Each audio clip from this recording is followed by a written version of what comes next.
Hello everybody, do a very quick video now on one of the questions I'm asked almost constantly on the Lancaster videos I posted recently is, why are you wearing an oxygen mask when you're on the ground?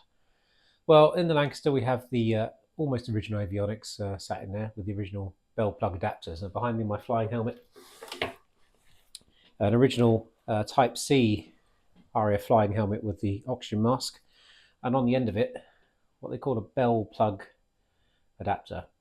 Now, all around the Lancaster, you'll find the female part of this plug to get into the communication system. And we use that to communicate with the flight engineer and the Lancaster safety officer at the back of the aircraft. But every crew position has one of these receptacles. They will stay after the restoration. We'll keep using the original kit. And these flying helmets are the original setup for what we're doing with the Lancaster. Now, the reason we wear these, we have the mask on, the famous oxygen mask. This one's a Type G mask. It's a slightly later setup compared to what they'd be wearing during World War II for the Lancasters. But you can see on the front here, it has the microphone with its on and off switch. So very easy to isolate the microphone if it's catching quite a lot of noise. The Lancaster is a noisy environment. And you've also seen videos of me flying Tiger Moths and Stearmans and other open cockpit aircraft with this setup. And that keeps the wind noise out of the microphone as well, which is a real annoyance if you're flying an open cockpit aeroplane with the noise in the microphone all the time. Built into the leather flying helmet, also the receivers, so our earphones effectively, and obviously very handily the goggles for open cockpit flying. Lancasters, they would carry the goggles in the event of the windscreen icing up. The little window just to the top left of the pilot, which you'll see on some of the videos, opens up, called a DV or direct vision window. And obviously at 150 odd miles an hour, 200 miles an hour, you don't want your eyes open to that, so goggles down would be very handy.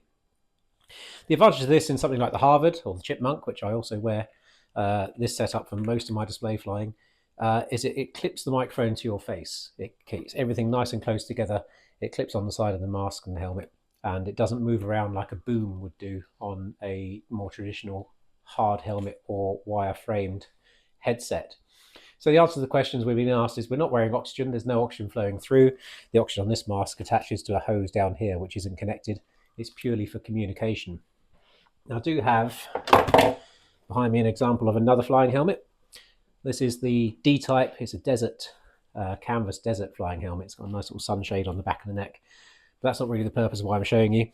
Attached to this one, which I did intend to wear the other day, but unfortunately didn't work with the system, is a Type G oxygen mask, and this is what the Bomber Command guys would have been wearing 42, 43, 44. Bigger microphone on the front, a much bigger snout on the mask as well, so under G-force actually pulls it down a bit.